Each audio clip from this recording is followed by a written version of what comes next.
We have an important role to play in the government, and we want to ensure that we're providing the best possible service now and in the future.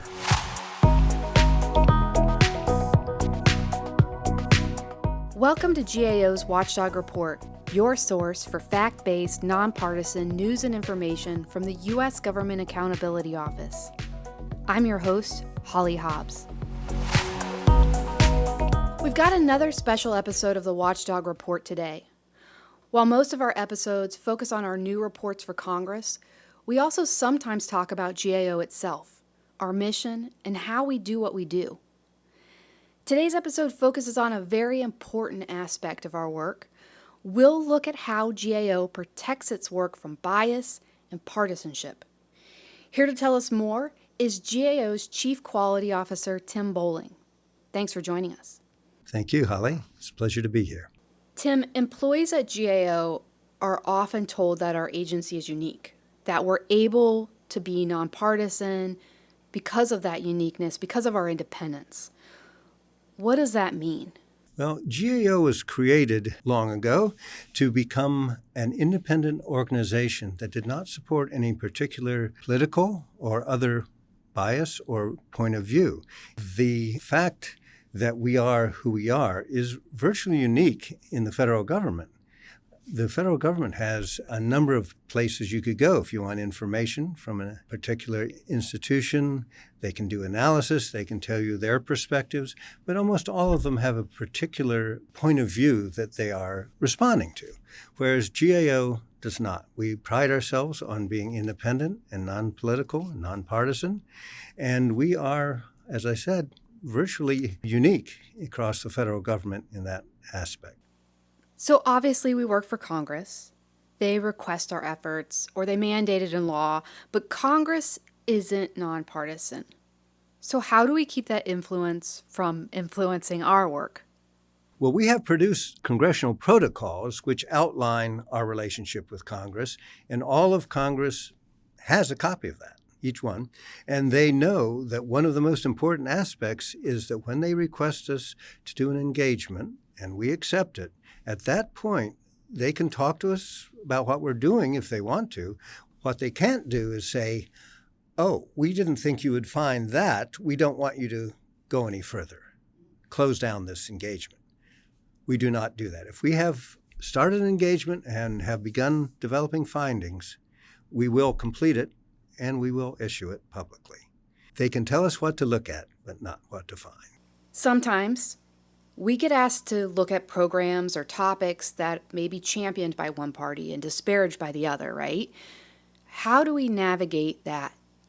One of the strengths of our process is it insulates us to a fair degree from political considerations that some members of Congress might bring in, that they would say, you are doing work on this subject, that is a subject that is highly political and that could be seen as benefiting the other party.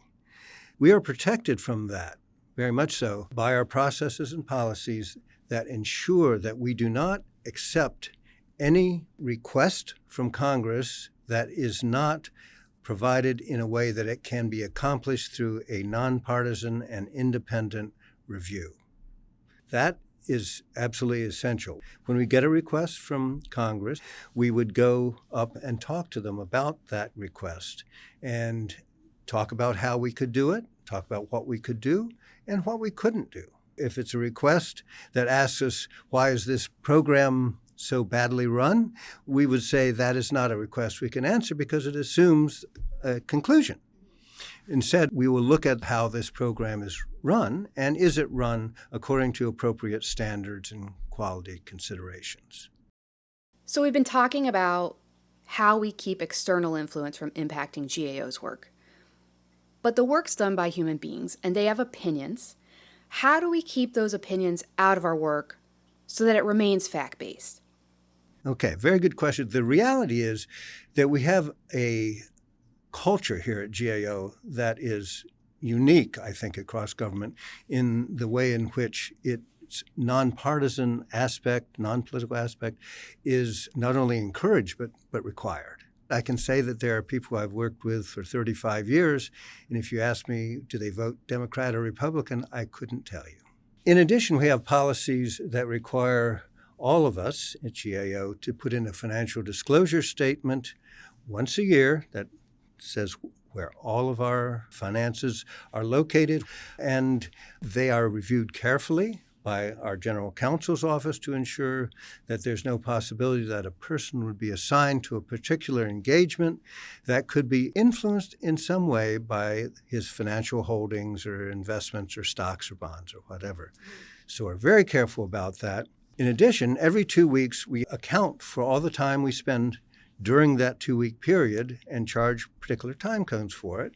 And that is always looked at closely, but the person filling it out has to also say, I attest that I have no impairments to my independence in any of the work that I'm charging time to during this 2-week period.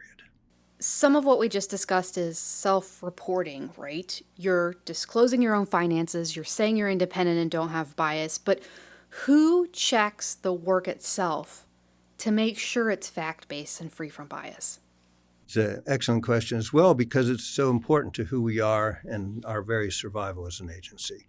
We have created the Audit Policy and Quality Assurance, and that office is an independent office within GAO that reports directly to the Comptroller General and is not under the influence in any way with the rest of GAO.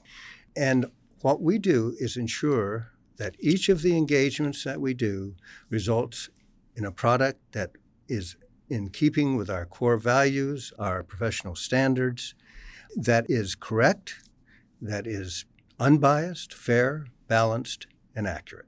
And we look at every report and every engagement that GAO does.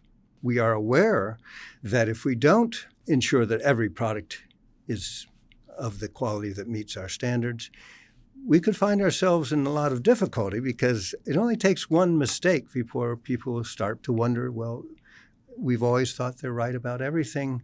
Maybe they're not always right. Well, fortunately, in my 24 years as Chief Quality Officer, we have not had to withdraw any report. One of the things I remember from being an analyst myself is that at the end of the engagement or near the end of the engagement, there's a fairly tedious process of going through every report and checking the facts. Can you tell us a little bit about why that process exists and what it's meant to look for? Yes, that is a process called referencing, wherein the people who do the work, they write up a summary of everything they did, details of all the information they gathered, what it means, where they got it, what it says, and they use that as the foundation for what goes into the report. So every report, every statement in every report, in fact, is directly tied to one of those reference comments. For example, if we said that this program was created by a certain act, we would reference that back to the work papers to make sure we got the name of the law correct. And we do that for every single fact in every report. Tim, you've walked us through several layers of review and checks to ensure that GAO's work is, in fact, fact-based and nonpartisan. But we're still talking about GAO employees reviewing GAO employees' work. What's the external check? Who's watching the watchdog? Well, we have our own IG, Inspector General, and they actually do have a program every year of different aspects of our activities and our policies and practices that they look at. They examine to determine that we're living up to our standards and that we're doing what we should be doing. That's a useful thing, and it is very independent. We don't have any sway over what they choose to do or what they find. That's helpful.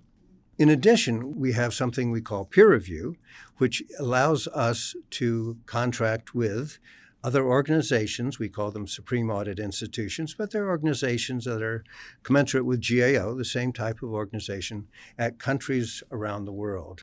And they will take a sample of our work, and they will then review that sample in light of our own policies, and they will say, did those policies in fact get fulfilled in that product? And did we do what we say we're doing? Is it accurate? At the end of it, and it's quite a lengthy process, it's quite an investment, but in the end, they're saying, that, yes, we do live up to our standards and policies. We always have.